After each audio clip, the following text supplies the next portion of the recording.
बिस्मिल्लाहिर्रहमानिर्रहीम। हमारी गुफ्तगू इमाम हुसैन अलैहिस्सलाम कौन हैं इस उन्वान के तहत मुख्तलिफ़ जुज़ई मौज़ूआत पर हो रही है, और उनमें से एक ये कि इमाम हुसैन अलैहिस्सलाम की खिलकत से पहले अम्बिया अलैहिमुस्सलाम ने इमाम हुसैन अलैहिस्सलाम का नाम लिया है और अपनी कौमों से अइम्मा ताहिरीन का बिलउमूम और ख़ास तौर से इमाम हुसैन अलैहिस्सलाम का तज़किरा किया है। जनाब आदम अलैहिस्सलाम जब तर्क औला कर बैठे और इस दुनिया में भेज दिए गए, इस सिलसिले में काफ़ी गुफ्तगू हो चुकी है। एक फ़िक्रा जो बाकी रह गया था उस सिलसिले में गुफ्तगू करना चाहता हूँ कि तर्क औला क्या है। क्या हज़रत आदम अलैहिस्सलाम से कोई गुनाह सरज़द हुआ था? नहीं, हम अम्बिया अलैहिमुस्सलाम को उनकी खिलकत ही से, उनके आगाज़ विलादत से ही मासूम मानते हैं।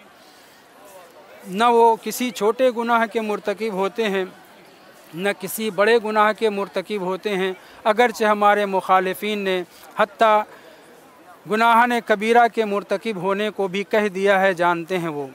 लेकिन हम अम्बिया अलैहिमुस्सलाम की खिलकत के सिलसिले में ये इस बात के कायल हैं कि वो अपनी खिलकत से ही, आगाज़ खिलकत से ही, आगाज़ विलादत से ही मासूम होते हैं।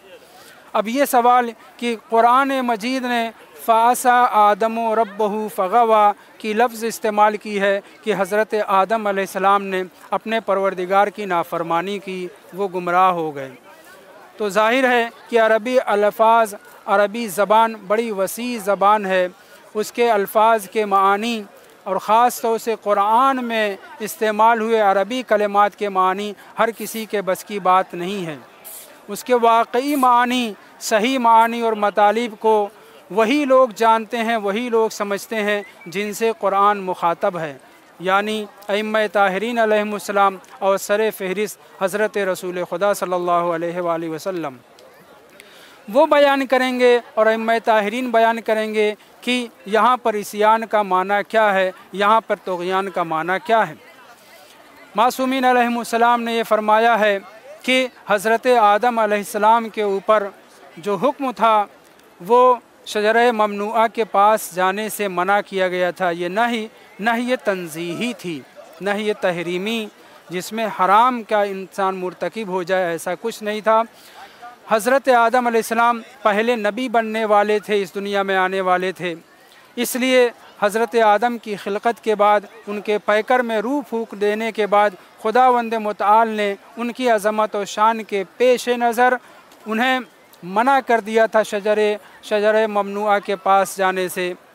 लेकिन ये मना सिर्फ़ उनकी अज़मत के पेश नज़र था, उनके सवाब में कमी ना होने पाए, उनकी अज़मत और शान और मर्तबे में कमी वाक़ई ना होने पाए, इसके तहत था। वो ऐसी नहीं, ऐसी ममनूइयत नहीं थी कि जिसके इर्तिकाब के ऊपर गुनाह हो जाए, जिसे हम अपनी उसूली और कलामी किताबों में तर्क औला का नाम देते हैं। यानी दो चीज़ आपके पास हो, एक आपके लिए बहुत ही मुफीद हो और दूसरी कम मुफीद हो। जो बहुत ज़्यादा मुफीद हो उसे छोड़ दिया जाए तो उसे तर्क औला कहा जाएगा।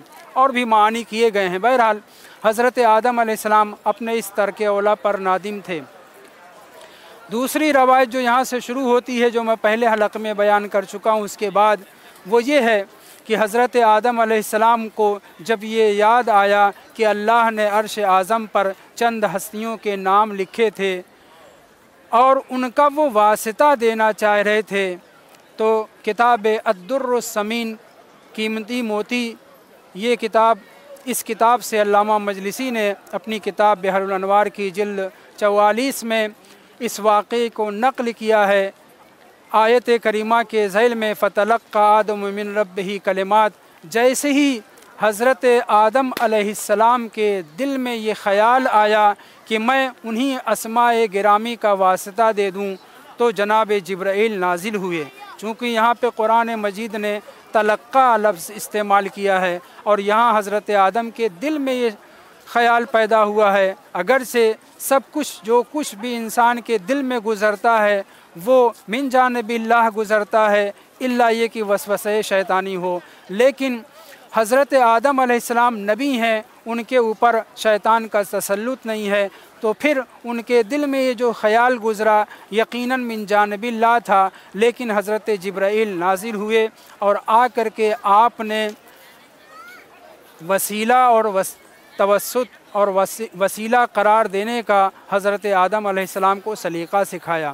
جبرائیل امین نازل ہوئے اور کہا اے آدم علیہ السلام، آپ اپنے ترک اولیٰ کی مغفرت کے لیے، توبہ و استغفار کے لیے اسماء خمسہ کا، پنجتن پاک کا واسطہ دینا چاہتے ہیں، لیکن ایسے نہیں جیسے میں آپ کو سکھا رہا ہوں، یعنی من جانب اللہ سکھایا گیا حضرت آدم علیہ السلام کو۔ اور جب حضرت جبرائیل علیہ السلام سکھا رہے تھے تو وہ فقرے، وہ کلمات کیا تھے؟ علامہ مجلسی نے کتاب الدر الثمین سے نقل کیا ہے کہ جناب جبرائیل نے حضرت آدم سے کہا اے آدم، کہو یا حمید و بحق محمد، یا عالی بحق علی، یا فاطر و بحق فاطمہ، یا محسن و بحق الحسن والحسین، وانت قدیم الاحسان۔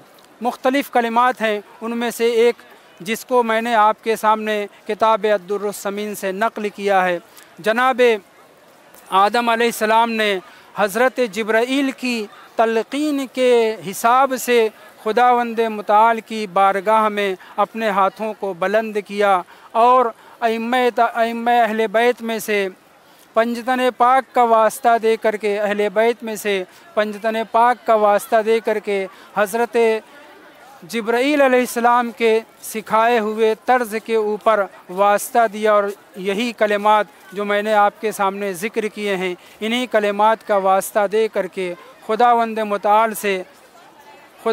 متعال سے استغفار کیا، معافی تلافی چاہی، اور جب اسماء اصحاب خمسہ پنجتن پاک کا واسطہ دینا شروع کیا، جب رسول اسلام کا نام لیا، جناب آدم علیہ السلام کے دل میں بہت خوشی، بہت سرور طاری ہو گیا۔ دوسرا نام لیا، بہت خوشی ہوئی، تیسرا نام لیا، بہت خوشی ہوئی، چوتھا نام لیا، بہت خوش تھے۔ لیکن جیسے نام امام حسین شہید کربلا سید الشہداء امام حسین علیہ السلام کا اسم گرامی جناب آدم علیہ السلام نے اپنی زبان مبارک پر جاری کیا، جناب آدم کی آنکھوں سے آنسو نکل آئے، دل تنگ ہوا، پریشان ہوئے، واسطہ دے دیا، خدا نے توبہ قبول کر لی، مگر سوال کیا کہ یہ حسین کون ہے کہ جن کا نام لیتے ہی میرے آنکھوں سے آنسو جاری ہو گیا ہے۔ صلی اللہ علی محمد وآلہ الطاہرین۔